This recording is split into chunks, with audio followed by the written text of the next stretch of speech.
پاکستان د ساوث افریقا خلاف د درو میچونو ټي 20 سیریز د پاره خپل سکواډ اناونس کړی دی. کپتان اوماغه سلمان علي هغه دی د بابر اعظم د سکواډ ته واپسی شوی دا. بابر اعظم مینوالو د پاره خوشخبری چې د بابر اعظم د پاکستان ټي 20 ټیم ته واپسی وشوه.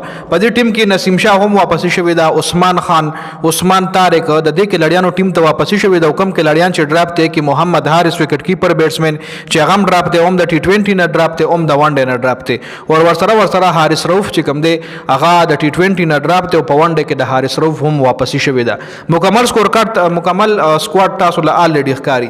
په دې سکواډ باندې ډیټیل سره خبره کو چې کم کې داړي له موقع ورکول پکار او کم له موقع نو ورکول پکار. تاسو به هم کمنټ لازمی کوئ چې تاسو په خیال باندې دې کې کم کې لړی سلیکټ کول پکار او کم نو پکار. رضوان نه سلیکټ شوی جی چونکه ډیر سورسز وی چې رضوان کې دیشي سلیکټ شي.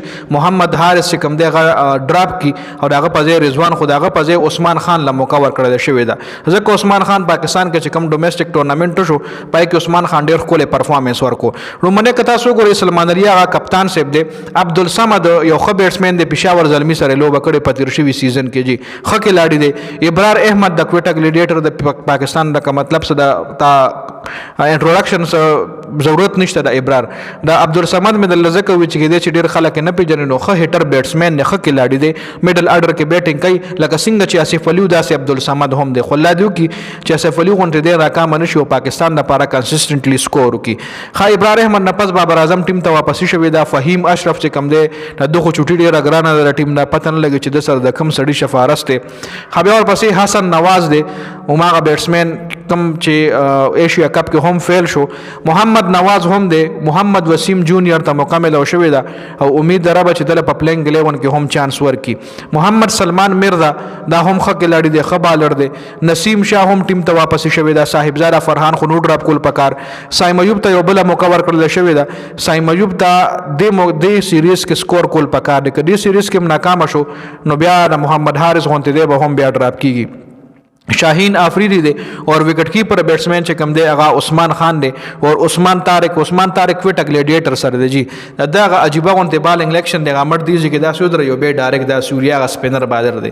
خو بالر دی خو ګورو بچ په پلینګ 11 کې ول د پاکستان ټیم مکور کوي کنه. دا مکمل سکواډ د تاسو له سکرین باندې ښکاری. خو ریزرو کې فخر زمان به تاسو چې نشته غیر ریزرو کې ساتل او ریزرو کې د کلاډي څه فائدہ هم نشته دی. حارث رؤف هم ریزرو کې دی اور سفیان مقیم چې کم دی هغه هم ریزرو لور وشته دی. چونکه سفیان مقیم په بار سکواډ کې پکارو خو ځکه کنډیشن چې کم دی د پېشت خو دی اوماغه یو سپینر بالر سره تللی دی ابرار احمد سره. ابرار احمد اوماغه یو سپینر بالر دی چونکه عثمان طارق چې کم دی دام سپینر دی خو د سفیان مقیم مونته نه دی. بالینګ سټایل لګ عجیبه دی کې دیشي ساوث افریقا بیټسمنان بیټ کی خو عثمان طارق د سفیان مقیم په دې ټیم ته وردننه شوی دی. عثمان طارق ته پکار دی چې په دې سیریز کې ښه پرفارمنس ورکړي چې ځان له ټیم کې زی جوړ کی. محمد سلمان مرزا ته هم مکمل او شوی دا. دینه علاوه وسیم جونیئر به هم په پلینګ 11 کې تاسو وینئ. ځکه نسیم شاه سره به وسیم جونیئر خامخا په سکواډ کې په پلینګ 11 کې ورچول کیږي.